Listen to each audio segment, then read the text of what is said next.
함께 봉독하십니다. 그 후에 예수께서 나가사 레위라 하는 세리가 세간에 앉아있는 것을 보시고 나를 따르라 하시니 그가 모든 것을 보리고 일어나 따르니라. 레위가 예수를 위하여 자기 집에서 큰 잔치를 하니 세리와 다른 사람이 많이 함께 앉아 있는지라. 바리새인들과 그들의 서기관들이 그 제자들을 비방하여 이르되 너희가 어찌하여 세리와 죄인과 함께 먹고 마시느냐. 예수께서 대답하여 이르시되 건강한 자에게는 의사가 쓸데없고 병든 자에게라야 쓸데있느니라. 내가 의인을 부르러 온 것이 아니요 죄인을 불러 회개시키러 왔노라. 아멘. 한번 많이 더우시죠? 교회가 제일 시원한 것 같아요. 예수님께서 문득병자를 고치시고 중풍병자를 고치셨어요. 이렇게 연이어서 우리 예수님께서 기적을 행하시자 사람들이 예수님을 주목하게 되었고, 예수님께서는 그 본질적인 사역을 위해서 제자들을 필요로 하시게 이제 되었습니다. 그래서 예수님은 제자들을 부르셨는데, 특별히 오늘 본 말씀은 제자들 중에서 레위라고 하는 사람을 제자로 부르시는 그러한 장면입니다. 우리 읽은 말씀이지만 다시 한번 27절, 28절을 같이 한번 읽어보실까요? 27절, 28절. 그 후에 예수께서 나가사 레위라는 세리가 세간에 앉아있는 것을 보시고 나를 따르라 하시니 그가 모든 것을 버리고 일어나 따르니라. 그 후에라고 하는 말은 예수님께서 중풍병자를 고치신 후, 문득병자를 고치신 그 후라고 하는 말씀인 것입니다. 나가서 레위라고 하는 사람이 세간에 앉아있는 것을 보시고 나를 따르라 하셨어요. 그러자 그가 모든 것을 버려두고 예수님을 따랐다 하는 그런 내용입니다. 이 레위를 부르시는 사건은요, 마태, 마가, 누가, 요한복음 사복음서라고 이야기하죠. 사복음서라고 이야기하는 이 복음서에 다 기록이 되고 있는 사건인데, 마가복음과 누가복음과 요한복음, 그러니까 마가복음, 누가복음, 요한복음 이 세 복음서에는 이 사람의 이름이 레위라고 그렇게 기록되어 있습니다. 누구라고요? 레위라고 기록이 되어 있고, 마태복음에서는 마태라고 기록이 되고 있습니다. 같은 사건이에요. 가버나움 세관에 앉아있는 세리를 부르신 같은 사건인데, 마가복음, 누가복음, 요한복음에는 레위라고 그렇게 기록되어 있고, 오늘 성경에도 레위라고 되어 있잖아요. 마태복음에는 마태라고 그렇게 기록이 되고 있습니다. 왜 같은 사람인데 두 가지 이름이 성경에 기록되어 있을까? 여러 가지 이야기가 있어요. 여러 가지가 이야기 있는데, 신학자들에 의해서 밝혀진 이제 바에 의하면 레위라고 하는 이름이 본명이었을 것이다. 레위라고 하는 이름이 본명이었을 것이고, 레위라는 사람이 예수님을 따른 다음에 그 당시에 관습을 따라서 이름을 바꾸게 되었는데 그 이름을 마태라고 부르는 것이다. 그렇게 신학자들이 이제 추정을 하고 있습니다. 그래서 마가와 누가와 요한은 마태의 본명을 따라 레위라고 기록한 것이고, 마태는 예수님을 만나기 이전의 삶보다는 예수님을 만나서 변화된 나의 삶이, 마태복음의 저자가 마태잖아요. 그러니까 예수님을 만나고 나서의 나의 삶이 더 귀하고 더 소중한 것이기 때문에 예수님을 만나고 난 이후에 자기 이름을 마태라고 한 그 이름을 마태복음에 기록했을 것이다. 그렇게 이제 추정을 하고 신학자들이 생각을 합니다. 어쨌든 그의 이름이 레위였던, 마태였던, 세관에 앉아있던 세리 한 사람이 예수님의 명령을 따라 그의 모든 것을 버려두고 예수님의 제자가 되었다는 것, 굉장히 획기적인 사건이 아닐 수가 이제 있습니다. 이제 마태가 이 세간에 앉아 있었다, 레위가 세간에 앉아 있었다, 그렇게 기록하고 있습니다. 그러니까 직업이 세리였었습니다. 예수님 당시에 세리는 크게 두 종류가 있었다고 이제 그래요. 세리는 먼저는 갓바유라고 부르는 세리가 있었는데, 이들은 일반 세금을 징수하는 공무원들이었습니다. 오늘날로 말하면 세무서에 근무하는 그런 사람들, 뭐 수원세무서, 서울 동부세무서, 서울 서부세무서, 이렇게 이제 이런 세무서에서 주민세라든지 소득세라든지 이런 세금을 매기기도 하고 거두어 드리는 그런 세리들이 있었습니다. 갓바유라고 부르는 그런 세리들이 있었는가 하면 모케스라고 부르는 세리들이 있었습니다. 이 모케스라고 부르는 세리들은 주로 이제 국경 지역이라든지 지역과 지역의 경계 지역이라든지 아니면 산업 지역이라든지, 그래서 어떤 특별한 소득이 있는 곳을 정부가 지정해서 세금을 거둬 드리게 하는데, 그런 곳에 근무하는 세리들, 이었습니다. 그런 세리들을 이제 모케스라고 불렀다고 이제 그래요. 그런데 이제 예수님 당시에 세리들이 이제 비난을 당할 수밖에 없었던 것은, 욕을 먹을 수밖에 없었던 것은 우리가 잘 알고 있는 것처럼 그들이 재량권을 가지고 있었는데 재량권이 너무나 컸기 때문에 이제 그렇습니다. 여러분, 오늘날에도 재량권이 많은 공무원들은 부정의 요소가 있는 것처럼 그 옛날에도 그랬는데, 그 당시 로마가 이제 어떤 방법으로 세금을 유대민족들에게 또 이제 자기들이 다스리는 식민지 국가들에게 세금을 거둬들였는가 하면, 오늘날로 여러분 경매 시스템이라고 하는 거 아십니까? 경매. 이제 그런 시스템을 사용했다고 이제 그래요. 로마가 많은 나라들을 정복했기 때문에 로마 정부는 먼 곳에 지금 있지 않았습니까? 그러니까 총독 한 사람과 적은 수의 군대만 이제 파송을 해서 그 나라를 통치하다 보니까, 그래서 반란을 막기에도, 소요를 막기에도 급급했다고 이제 그래요. 그래서 이제 백성들의 사정을 다 알고 백성들의 삶을 다 알고 세금을 거두는 것은 로마 정부가 하기로서는 정말 어려운 일이었다고 이제 그래요. 그러므로 그 지역을 유지들에게 맡기고 어느 정도의 이권을 보장해 주면서 세금을 거두는 방법을 사용했다는 것입니다. 예를 들면 이렇게 이해하면 이제 쉬울 것입니다. 만약에 우리가 오산에 살고 있는데 오산의 세금을 이제 거둬 드린다면 세리들에게 얼마를 거둘 수 있느냐고 경매 고지를 낸다는 거예요.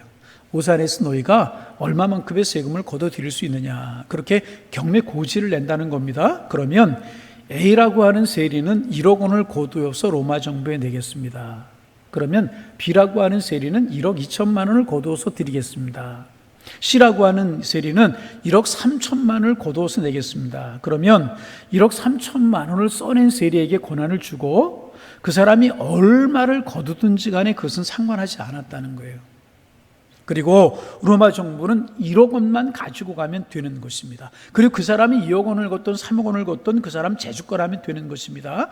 그리고 로마 정부에 1억 원, 1억 3천만 원만 내고 나머지는 다 자기 호주머니에 들어가게 되는 것입니다. 그러니까 이 사람이 수단과 방법을 가리지 않고 자기 배를 채우기 위해서, 자기 호주머니를 채우기 위해서 백성들을 착취하였던 것이고, 그 일로 말미암아 백성들은 말할 수 없는 고통에 시달릴 수밖에 이제 없었던 것입니다. 이제 우리나라 일제강점기에 그런 일들이 이제 있지 않았습니까? 불의한 공무원들이 일제에 비를 붙어가지고 자기들의 배를 치우는 그런 일들이 비일비재하고 많지 않았습니까? 그래서 이제 근본적으로 로마 제국하에서 이스라엘의 세금 제도는 이러한 굉장히 부정적인 소지를 많이 안고 있었다는 것입니다.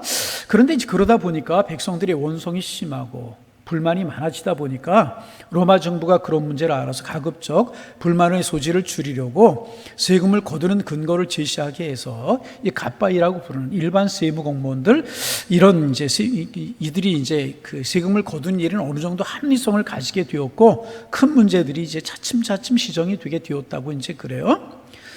그런데 정말 문제가 되었던 것이 뭐냐 하면 모케스라고 부르는 세리들이 세금을 거두는 것이 문제가 되었다고 그래요. 이들은 국경지대나 아니면 지역과 지역 중간에 앉아가지고 아니면 산업지대 같은 곳에 앉아가지고 순간순간 지나가는 사람들에게 세금을 거두어 드렸다는 것입니다. 예를 들면 어떤 사람이 이제 알아듣기 쉽게 황금 세 덩어리를 가지고 지나가려고 그래. 이쪽 지역에서 이쪽 지역을 통과하려고 그래요. 그럼 거기 세리가 앉아 있는 겁니다. 쇠가를 만들어 가지고.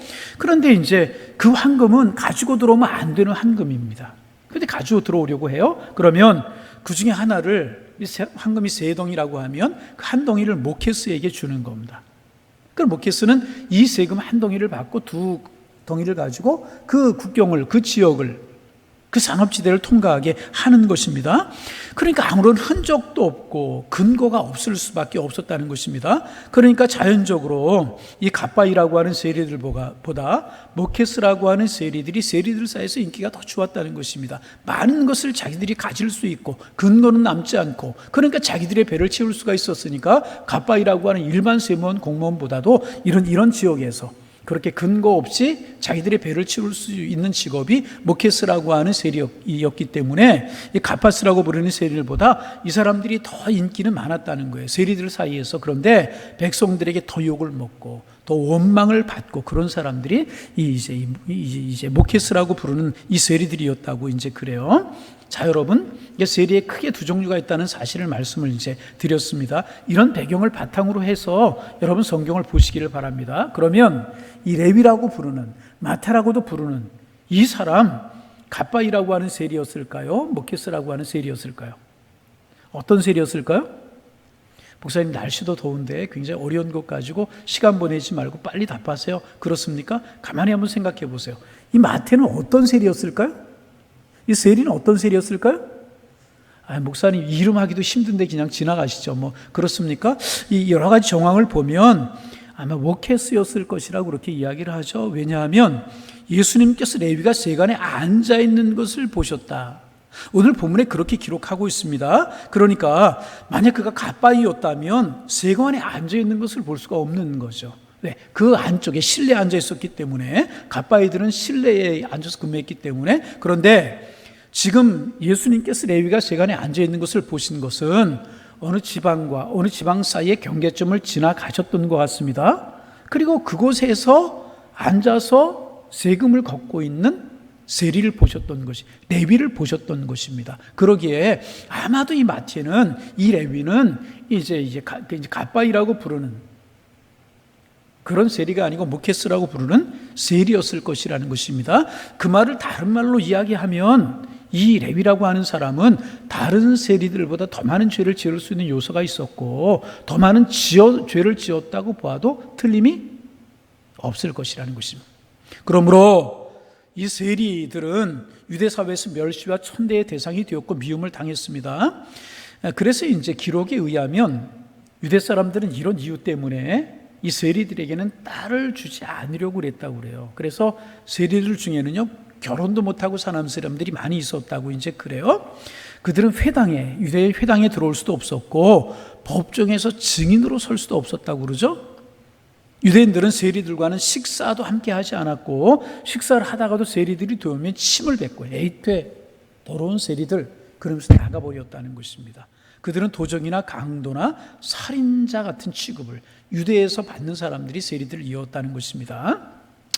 그러면 여러분, 이제 우리의 생각을 한 번 더 조금 펴서 마태가 그럼에도 불구하고 왜 세리가 되었을까 하는 생각을 해볼 수 있는 것 아니었겠습니까? 세리가 되면 이렇게 멸시를 당해요. 천대를 당해요. 죄인 취급을 받게 되고 회당 출입도 금지돼. 회당 출입도 못하니까 성전에 나가는 건 말할 수도 없는 것 아니었겠습니까? 장가도 잘 못 간다게 된다는 사실을 알면서 왜 세리가 레위가 이제 세리가 되었을까 하는 질문입니다. 한 가지 이유죠. 돈 때문이었을 것입니다. 돈, 물질 때문이었을 것이라는 것입니다. 어려서부터 돈 때문에 원한에 사무치는 아픔이 있었을지 모르겠지만은, 그래서 그는 남이 뭐라고 하든지 나는 부자가 돼야 된다. 물질을 많이 가지면, 돈을 많이 가지면 행복한 인생을 나는 살 수 있을 거야. 그래서 그는 이를 악물고 세리가 되었고요, 자기의 열심을 품었을 것이라는 것입니다. 그 인생의 목적은 돈이었었습니다. 돈 때문에 가족도 버렸고요, 자존심도 버렸고요, 돈 때문에 친구도 버렸던 사람이 레위라고 부르는 마태였었다는 것입니다. 그런데 이제 예수님께 지나가시다가 이제 마태를 보신 이 가버나움이라고 하는 지역은 그 당시 교통의 중심지였었습니다. 애굽에서 팔레스타인을 지나 수리아 지방이나 메소포다 지방으로 가려고 하면 이 가버나움을 지났어야만 됐었다고 이제 그래요. 그래서 이 길목인 가버나움의 세상이 있었던 것이고, 마태는 이 가버나움 세관에 앉아서 국제적인 행상들로부터 지금 세금을 거둬들이고 이제 있었던 것입니다. 그러니까 그 세관에 지금 앉아 있었다라고 하는 것은 그가 업무 중이었다는 것입니다. 그런데 사실은 말이 업무였지, 사실 그는 지금 죄를 짓는 일을 하고 있었던 것입니다. 어떻게 하면 저 사람에게 세금을 더 많이 거두어낼 수 있을까? 어떻게 하면 세금을 더 많이 거두어서 내 배를 채울 수 있을까? 이렇게 세금 받아내는 일을 하고 있을 때 주님이 그 현장을 찾아오셨던 것입니다. 그래서 가버나움 세관 옆을 지나시던 우리 주님은 지나가던 발걸음을 멈추고 세관에 앉아있는 마태를 보셨습니다. 그리고 이제 한마디 하셨어요. 나를 쫓으라. 쉽게 말하면 나를 따르라. 이제 그런 말씀을 하셨죠. 딱 한마디 하셨어요. 많은 이야기 하신 것도 아니고 나를 쫓으라 한마디를 하셨습니다. 그러자 마태가 모든 것을 버리고 예수님을 쫓았다. 모든 것을 버리고 예수님을 쫓았다. 그렇게 오늘 성경은 기록하고 있습니다. 여러분 가만히 한번 이 사건을 생각해 보시기를 바랍니다. 어떻게 이런 일이 가능했을까? 딱 한마디, 나를 쫓으라, 나를 따르라 한마디 하셨을 뿐인데 어떻게 자기의 모든 것을 버리고 예수님을 쫓을 수가 있었을까? 전에 신분이 있었던 것도 아니에요. 예수님과 마태가 만났던 일이 있었다고 성경 기록한 거 없어요. 약속했던 것도 아닙니다. 그런데 예수님께 딱 한마디 나를 쫓으라 하셨을 뿐인데 마태가 예수님을 따르기로 결심한 정도가 아니고 자기의 모든 것을 버리고 예수님을 따랐다는 것입니다. 어떻게 이런 일이 가능했을까? 어떻게 이런 일이 가능했을까? 우리가 이제 추정을 좀 해보면 지금 이제 마태와 예수님이 만나시기 이전에 마태가 예수님을 알고 있었던 것이다. 그런 생각을 할 수가 있습니다. 마태가 이런 반응을 할 수 있었던 것은 마태가 이미 예수님에 관해서 알고 있었구나 하는 것을 우리가 알 수 있는 대목이라는 것입니다. 본문에는 생략이 되어 있지만은 마태는 가버나움의 세간에 앉아서 아마 집도 가버나움 근처 아니었을 것입니까? 그러기에 가버나움에서 일어난 모든 일을 통하여서 예수님에 대해서도 너무나도 잘 알고 있었던 것이라는 것입니다. 어느 날 예수님이라고 하는 분이 가버나움에 나타나셨다는 거예요. 가버나움은 예수님의 3년 동안의 공생의 중심지가 가버나움이라고 하는 지역이었거든요. 예수님이 나타나셨어요. 그래서 말씀을 전하시고 병을 고치시고 수많은 기적을 행하신다라고 하는 소문이 나돌기 시작하더니 급기야는 많은 사람들이 뭐라고 이야기를 하냐 하면 그분이 우리가 그토록 기다리던 메시아다. 메시아가 틀림이 없다. 그렇게 이야기하면서 그분을 보기 위해 사람들이 구름대처럼 그분이 계시는 곳으로 몰려가기 시작을 했습니다. 그리고 그렇게 많은 사람들이 예수님을 보고 예수님의 말씀을 듣기 위해서 그분께로 나갔을 때 아마도 모르긴 모르지만은 몇 번 아니면 자주 사람들의 틈에 끼어서 예수님을 보았을 것이고 예수님의 말씀을 듣지 않았을까? 얼마든지 그런 추정이 가능하지 않습니까? 예수님의 소문이 가버나움에 있는 사람들에게 모두 퍼지게 되었잖아요. 그래서 아마 예수님의 말씀을 들었고 예수님 보게 되지 않았을까? 그런 생각 얼마든지 우리가 할 수 있는 생각이란 말이죠. 그러므로 마태는 귀신을 쫓아내시고 문둥병을 고치시고 침상에 누워있는 중병자를 일으키시는 예수님에 대해서 너무나도 잘 알고 있었을 것이라는 거예요. 그래서 마태의 마음속에는 늘 예수님에 관한 사모함이 있었던 것입니다. 하지만 늘 그의 마음속에 죄책감이 있었어요. 돈 때문에 민족을 배신한 사람이고 돈 때문에 양심을 포기한 사람이고 그 돈 때문에 사람들에게 그렇게 멸시와 조롱을 당하는 나는 세리인데 나 같은 죄인이 어떻게 주님 앞에 나아갈 수 있을까? 설령 내가 주님 앞에 나아간다고 할지라도 내가 저 예수님께 나아간다고 할지라도 돈 때문에 신앙까지 포기해버린 나 같은 사람을 그분이 받아주시겠는가? 내가 예수님 만나기 위해서 예수님께로 나가면 사람들이 나를 바라보고 얼마나 손가락질하며 비방을 하겠는가? 그런 생각이 아주 많았을 것입니다. 그런데 그 주님이 지금 자기 앞에 나타나시고요, 그 주님이 나를 따라라고 말씀을 하셨던 것입니다. 그렇게도 만나고 싶었고 그렇게도 보고 싶었던 그 주님께서 자기 앞에 나타나셔서 자기를 바라보시면서 나를 따르라, 나를 쫓으라 말씀을 하셨던 것입니다. 그랬기에 이 레위는요 모든 것을 버려두고요 주님을 따르게 되었던 것입니다. 그런데 여러분 또 한번 생각해 보시기를 바랍니다. 설령 그렇다고 할지라도 소문을 듣고 예수님을 체험해서 그에게 사모하는 마음이 있었고 예수님이 자기에게 오셔서 따르라고 말씀을 설령 하셨다고 할지라도 여러분은 한번 생각해 보세요. 예수님의 말 한마디에 자기의 모든 것을 버려두고 주님을 따르는 일이 쉬웠겠습니까? 결코 쉽지 않았을 것이라. 그럼에도요 이 마태는 결단했다는 것입니다. 결단하고 주님을 따라 나섰다는. 여러분 그렇습니다. 믿음은요 결단이라는 거예요. 신앙은 결단이라는 것입니다. 결단하지 못하면은요 믿음의 사람이 될 수가 없는 것입니다. 그래서 우리 예수님은요 결단할 줄 아는 사람을 귀하게 여기시는, 이것이 잘못된 일이다, 알게 된다면 과감하게 결단하고 끊어버릴 수 있어야 되는 것입니다.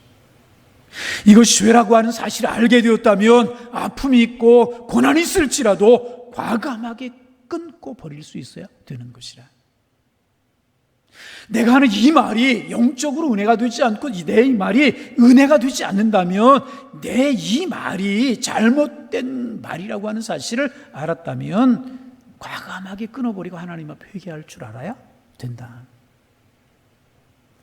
그것이 하나님의 반대로 그것이 하나님의 뜻이라고 하는 사실을 내가 알게 되었다면 서로 어려움이 있고 나에게 손해가 있을지라도 결단하고 따라 나설 수 있어야 되는 것이라.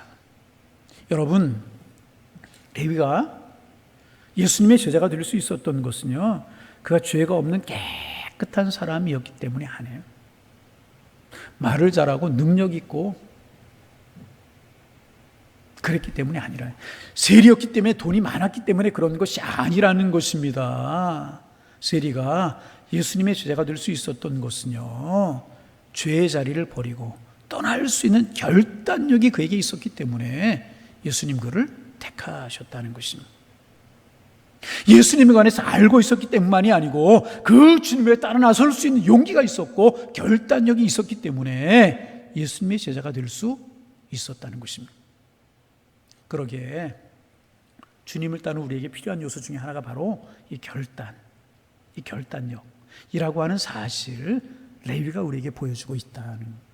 여러분, 가만히 생각해 보시기를 바랍니다. 주님을 위해서 내가 결단해야 될 것, 영적인 유익을 위해서 내가 해야 될 일이 무엇인가 깨달아지면 결단할 수 있는 저 여러분들 다 되실 수 있기를 주님의 이름으로 축원합니다. 결단할 수 있어야 돼. 자꾸 끌면 안 돼. 그런데 오늘 본문 28절에 보면 우리 28절 같이 한번 읽어보실까요? 28절 있습니다. 그가 모든 것을 버리고 일어나 따르니라. 자, 그 다음에 29절. 자, 레위가 예수를 위하여 자기 집에서 큰 잔치를 하니 세리와 다른 사람이 많이 함께 앉아 있는지라. 자기의 모든 것을 버려두고 예수님을 따르는 정도가 아니고 29절에 보면 이 마태는요, 레위는 주님께 자기를 만나주시고 자기를 제자로 불러주신, 나를 쫓으라고 나를 따르라고 하신 그 말씀에 그 은혜가 너무나 감사해서 예수님을 따랐어요. 거기에서 그치지 않고 여러분,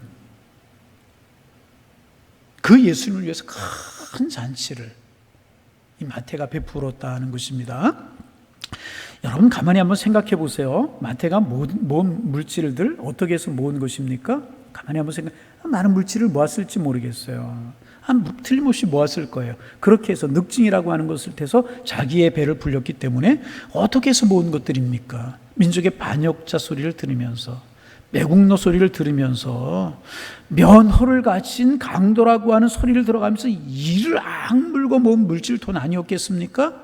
그런데 어떻게 자기의 생명과도 같은 물질을 내려놓을 수가 있었겠습니까?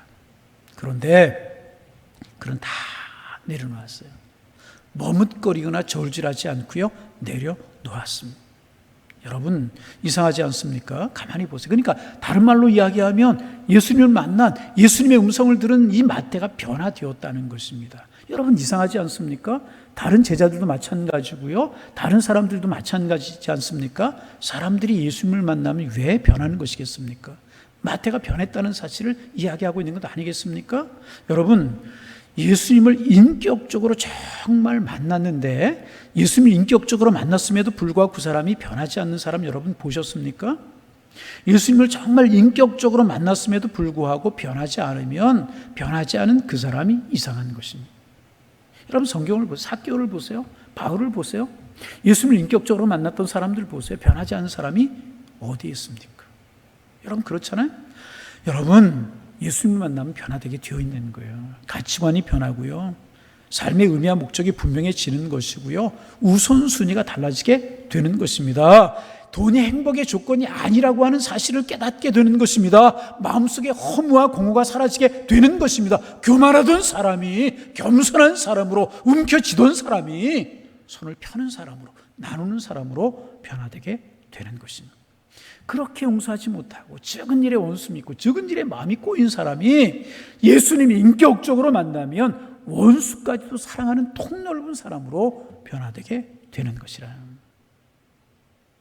여러분, 오늘 가만히 내 모습을 한번 생각해 보시길 바랍니다. 마태는요, 잠깐 동안의 예수님의 만남을 통해서, 물론 그가 뒤에 예수님을 따른 제자가 되었지만은 짧은 순간에 예수님을 만났을 때 완전히 새 사람이 되었어요. 여러분, 어떻게 모은 돈인데, 어떻게 돈 물질인데 그거 버리고 예수님을 쫓을 수 있겠습니까? 이것은 마태가 변화되었다는 사실을 말하는 것입니다. 그러면 여러분 한번 생각해 보세요. 내가 예수 믿은 후에, 내가 신앙생활한 후에, 내가 믿음 생활한 후에 내 삶이 변화되었습니까? 우선순위가 변화되고, 가치관이 변화되고, 내 삶의 습관이 변화되고, 내 언어 생활이 변화되고, 내 마음이 변화되고, 내 겸손하지 못했던 마음이 변화되어서 겸손한 사람으로 변화되셨습니까? 오늘 이 말씀에 비추어서 내 모습을 가만히 한번 생각해 보실 수 있어야 될 것이라. 어떤 가정에 이제 예수를 열심히 믿는 부인이 한 분 계셨는데 남편이 예수를 믿지 않았습니다. 부인 남편을 위해서 열심히 기도했답니다. 열심히 기도했는데 새벽 예배 나가서 기도하고 금요 기도에 나가서 기도하고 열심히 기도했는데 어느 날 남편이 나 다음 주에 당신과 함께 교회 가겠다고 그러더라는 거예요. 얼마나 좋았겠습니까? 하나님이 이제야 내 기도 응답하시는구나. 얼마나 좋았겠습니까? 춤을 추듯 기쁘지 않았겠습니까? 그런데 이제 얼마나 좋았든지 간에 덜커덕 병이 나고 말았어요. 그래서 그 다음 주일날 이제 교회 가지 못하게 생겼습니다. 아내가 교회를 못 가게 되었으니 남편도 안 갈 줄 알았는데 교회를 처음 가는 것이기 때문에 남편이 나 혼자라도 교회 가겠다고, 약속한 것이니까 내가 교회 가겠다고, 혼자 교회 다녀오겠다고, 그러면서 이제 교회를 갔다 예배를 드리고 왔다는 거예요. 근데 교회 한번 다녀온 남편이 확 변하더라는 거예요. 새 사람으로 이제 변화가 되더라는 것입니다. 그렇게 한 번 물 한 방울 손에 묻히지 않은 남편이 설거지 도와주고 집안 청소도 해주고 완전히 달라졌더라는 거예요. 이 부인이 너무너무 이상한 겁니다. 한 번 교회를 갔다 오더니 그리고 확 사람이 달라져서 너무너무 이상해가지고 목사님께 여쭤봤다는 거예요. 목사님, 지난 주일날 목사님 어떤 설교를 하셨습니까? 아니 집사님 왜 그러십니까? 아니 목사님, 지난 주일날 우리 남편이 교회 딱 한 번 갔다 왔는데 딱 한 번 갔다 왔는데 완전히 새 사람이 되었습니다. 어떤 설교를 하셨기에 그렇게 새 사람이 된 것입니까? 변화된 것입니까? 그랬더니 목사님이 하시는 말씀이 나 원수를 사랑하라고 하는 설교를 했죠. 그래 집에 가서 웃으려고 안 우시는 원수를 사랑하라고 하는 설교를 했죠. 그랬다는 거예요. 아무튼 여러분, 웃으려고 제가 한 이야기지만 예수님을 만나면 변화되는 줄로 믿습니다. 여러분, 예수 믿고 무엇이 변화되셨어요? 가치관이 변화되셨습니까? 인생관이 변화되셨습니까? 언어 생활이, 생각이 정말 변화되셨습니까? 레위는요, 짧은 순간 예수님 만났지만 변화되었어요. 모든 것을 포기했습니다. 돈을 위해서 평생을 다녔던 사람이 돈을 포기했어요. 그리고도 한없이 기쁘고 한없이 감사했다는 것입니다. 그래서 그는 예수님을 위해서 잔치를 베풀었다. 그리고 다른 친구들을 그 잔치 자리에 초대했습니다. 그 자리에 예수님도 계시고 예수님의 제자들도 있었고 초대받은 세리들과 죄인들도 있었습니다. 여러분, 그 모습으로 한번 생각해 보세요. 마태가 변화되었어요. 아마 자기의 집인지 오늘 예수님을 초청하지 않았겠어요? 제자들도 함께 갔어요. 세리들도 있었어요. 죄인들도 있었어요. 많은 사람들이 함께 있어요. 그 모습 생각해 보세요. 얼마나 아름답습니까? 저는 이 모습을 보면서요, 그렇구나, 바로 이것이 교회구나, 다시 바로 이것이 뭐구나? 교회구나 하는 생각을 했습니다. 여러분, 교회가 어떤 곳입니까?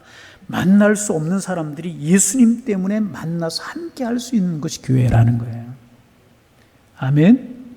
만날 수 없는 사람들, 예수님 때문에 만나서 함께 있을 수 있는 것이 교회라는.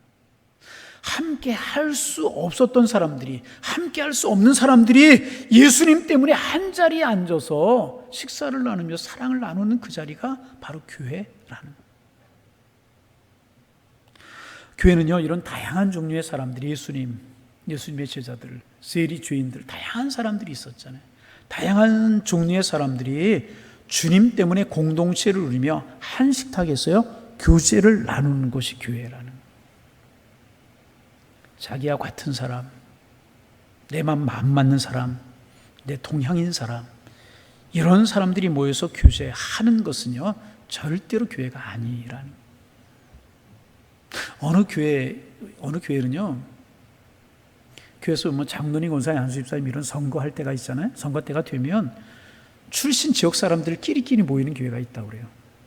어느 지역이다 우리가 남이고 우리 지역 사람들 밀어야 되지 않겠느냐? 신앙, 믿음, 그 사람의 충성도, 하나님을 사랑하는 마음 상관이 없고 어느 지역. 여러분, 이게 교회라고 이야기할 수 있습니까? 교회 아닙니다. 여러분, 분명히 아시기를 바랍니다. 하나님의 사람들이 차별하는 것은 죄예요. 하나님이 절대로 기뻐하시는, 우리 지역 사람이 아니기 때문에 아니야, 내 동문이 아니기 때문에 아니야. 하나님 앞에 죄예요. 여러분, 우리 교회는 절대로 그런 일이 없기를 바랍니다. 우리 교회는 그런 소식 제가 아직 못 들었어요. 그래, 우리 교회 좋은 교회라는. 아멘 좀 해보소. 우리 교회 그래서 좋은 교회라는 거예요. 물론 아파트 지역에 사는 거 괜찮아요. 그렇죠? 집에 갈 때 아파트 지역에 있는 사람들끼리 같이 가는 거 괜찮아요. 같이 갈 수밖에 없잖아요. 같은 데 사니까. 그런 거 괜찮아요. 그러나 어느 지역이다, 어느 출신 학교다 이래서 끼리끼리 해가지고 자기들, 이건 여러분 하나님 앞에 죄라고 하는 사실을 꼭 기억할 수 있어요. 마태가 얼마나 마음속에 기뻤는지, 사람들 자기 집에 예수님도 계시고 제자도 있고 세리도 있고 죄인도 있고 잔치를 벌였습니다. 마음속에 형언할 수 없는 기쁨이 밀물처럼 밀려왔다는 것입니다. 그래서 이 레위는요, 그 예수를 위해서 큰 잔치를 자기의 집에서 베풀었다는. 여러분, 예수 믿으면서, 예수 믿는 것 때문에, 예수 믿으면서 이런 기쁨을 맛보신 적이 있으십니까? 예수님 때문에 정말 형언할 수 없는 기쁨이 넘쳐나서 찬송하고 기도하고 또 찬송하고 기도하고 또 예배하고 또 예배하고 내가 주님을 송축하고 그래 본 일이 여러분 있으십니까? 여러분, 예수님이 주시는 평강과 은혜가 넘쳐날 뿐만 아니라 예수님 때문에 이런 기쁨이 여러분의 삶 속에, 여러분의 마음 속에, 여러분의 영혼 속에 넘쳐나실 수 있기를 주님의 이름으로 축복합니다. 우리가 부르는 찬송 중에 그런 찬송이 있죠.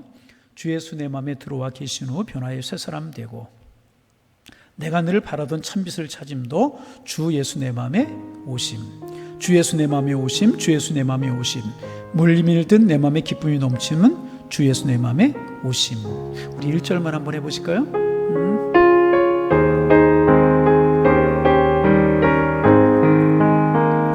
주 예수 내 맘에 들어와 계신 후 변하여 새 사람 되고, 내가 늘 바라던 참빛을 찾으며 주 예수 내 맘에 오시, 주 예수 내 맘에 오시, 주 예수 내 맘에 오시, 물밀 듯 내 맘에 기쁨이 넘치는 주 예수 내 맘에. 우리 2절 해봅니다. 주 예수 내 맘에 들어와 계시, 망령된 행실을 끊고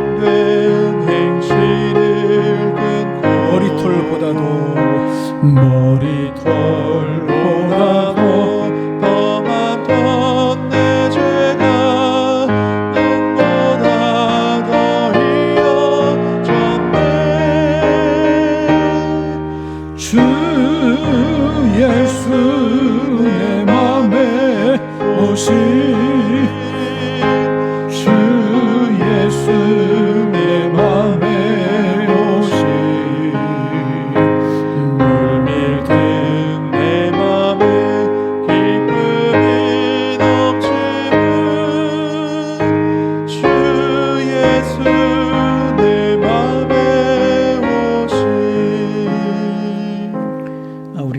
전에 많이 불렀던 그런 찬송인데요. 이 찬송을 지은 사람은 리퓨즈 맥 다니엘이라고 하는 미국 사람이신데요. 그에게 아픔이 있었다고 그래요. 어떤 아픔이 있었는가 하면 1913년에 그의 둘째 아들이 죽었다고 그래요. 여러분들 아시는 말씀, 부모님이 돌아가시면 산에다 묻고 자녀가 죽으면 가슴에다 묻는다. 그런 이야기가 있는데 얼마나 슬퍼했겠습니까? 충격을 받고요. 비통한 나날들을 보내고 있었습니다. 아들에 대한 그리움과 슬픔이 좀처럼 마음속에 이제 사라지지가 않는 것입니다. 그도 그렇지 않겠습니까? 사랑하는 아들이 세상을 떠났습니다. 신앙생활을 함에도 불구하고 슬픔을 이길 수가 없었던 것입니다.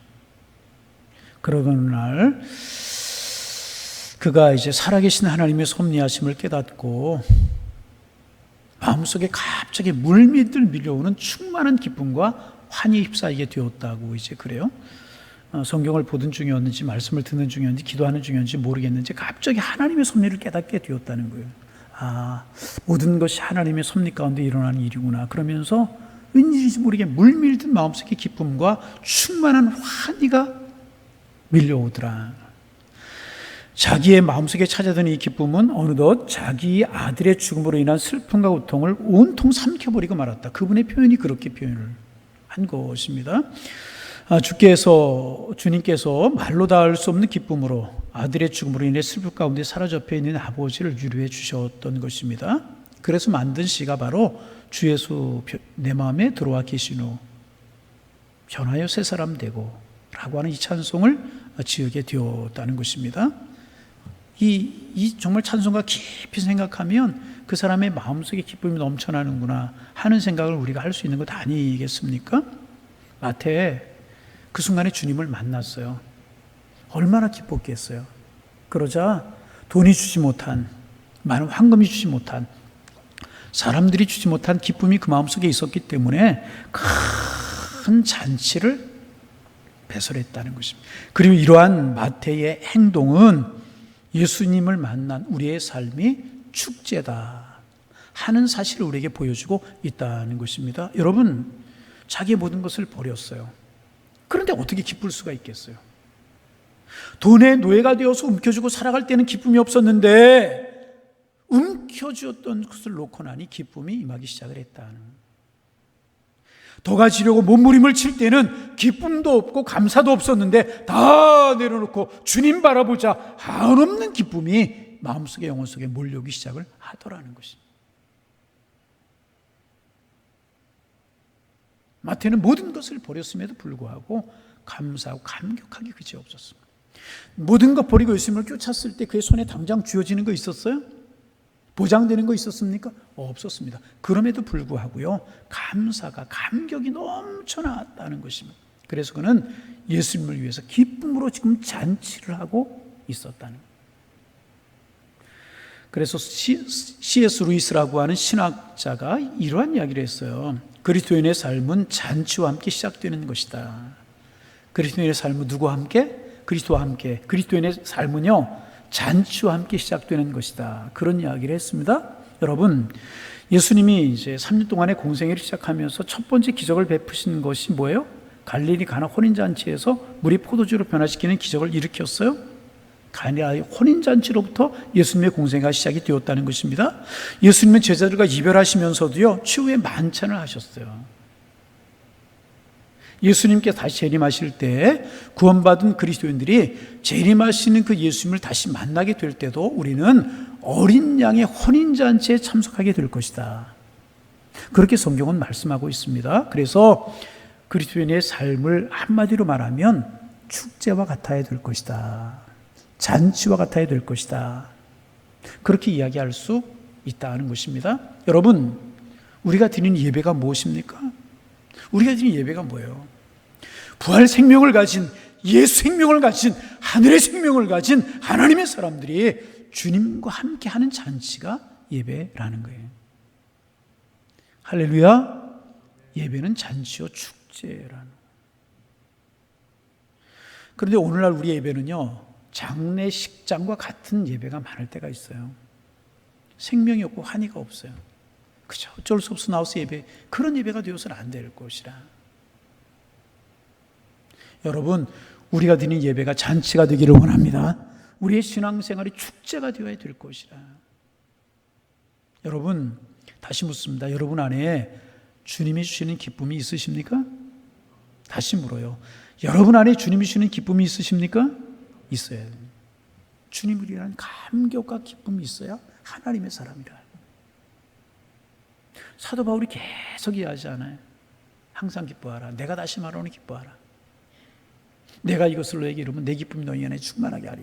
주님이 말씀하셨잖아요.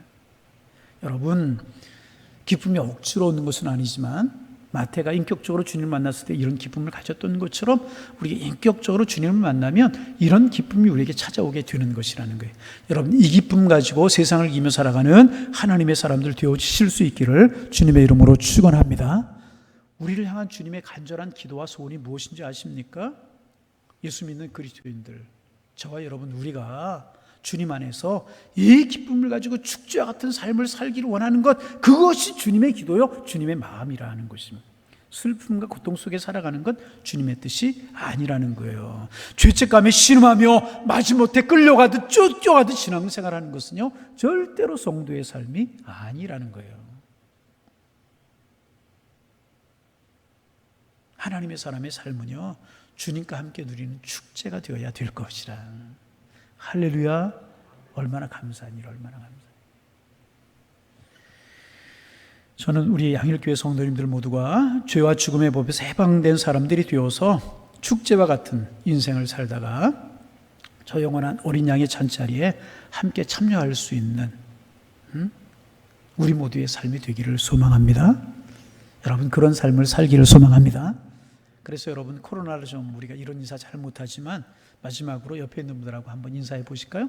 조금 떨어져 있으면 떨어진 분들하고 그냥 듣든 못 듣든 인사하는 거예요. 주님과 함께 축제를 즐기십시다. 주님과 함께 잔치와 같은 인생을 사십시다. 빨리 빨리 예배가 회복돼야지. 앞에 설교하는 저도 참 힘들어서 안 되겠어요. 수예배도 조금씩 늘어가다가 또 이런 일이 찾아왔고, 금요일에도 좀 늘어가, 새벽 예배도 늘어가고, 주일 예배 늘어가다가 다시 그랬는데 속히 회복되었으면 좋겠다, 그런 생각이 들어요. 마태 주님 만났어요. 모든 것을 포기하고도 행복했어요. 여러분, 주님 안에 진정으로 행복한 축제와 같은 삶을 즐기며 살아가는 하나님의 사람들 다 되실 수 있기를 주님의 이름으로 축원합니다. 축원합니다. 네, 기도하겠습니다. 하나님, 세리 마태를 부르시는 말씀을 통하여 오늘 우리의 모습을 돌이켜보게 하시니 고맙습니다. 마태가 예수님을 인격적으로 만났을 때 생명을 걸고 지키려고 했던 물질도 포기할 수 있었고, 그 물질보다 주님이 소중했기에 그 주님을 위해서 잔치를 벌였던 이 마태의 모습을 보면서 우리 신앙의 삶이 어떠해야 될 것인가를 돌이켜보게 하시니 고맙습니다. 주님, 우리에게 원하시는 것은 기쁨과 축제 같은 삶을 살아가는 것인데, 주님 만나서 이 기쁨과 이 은혜를 가지며 세상을 이기며 살아가는 저희들 될 수 있도록 축복하여 주옵소서. 하나님, 우리 모두 슬픔과 고통 속에 살지 않게 하시고 죄책감이 심하며 마지못해 신앙생활하는 저희들이 되지 않게 하시며, 마음에 원치 않는 일이 있고 여러 가지 어려움이 있어서 눌려있는 그런 삶을 살아가지 않게 하시고, 주님 안에서 잔치와 같은 축제와 같은 삶을 살아가는 저희들이 되게 하셔서 저희들의 인생이 행복하고 그런 저희들의 모습을 보시는 주님도 행복해 하실 수 있도록 인도하여 주옵소서. 주님, 간절한 마음으로 기도합니다. 이러한 삶이 저희들의 삶이 되게 하셔서 주님 앞에 영광이 되고 우리의 주변에 있는 사람들에게 은혜를 나누는 삶이 될 수 있도록 축복하여 주옵소서. 코로나로 인하여서 또 더위로 인하여서 여러 가지 경제적인 어려움으로 인해서 힘들고 어려울 때 있지만 주님, 우리를 축복하시고 사랑을 우리와 함께 하실 것이라고 하는 믿음이 우리에게 있게 하셔서 우리 얼굴에 웃음이 잃지 않게 하시고 마음에 주님 주시는 평안과 기쁨과 행복이 끊이지 않는 삶을 살아가는 하나님의 사람들 다 될 수 있도록 주님, 우리 함께 하여 주옵소서. 예수님의 이름으로 기도하옵나이다. 아멘.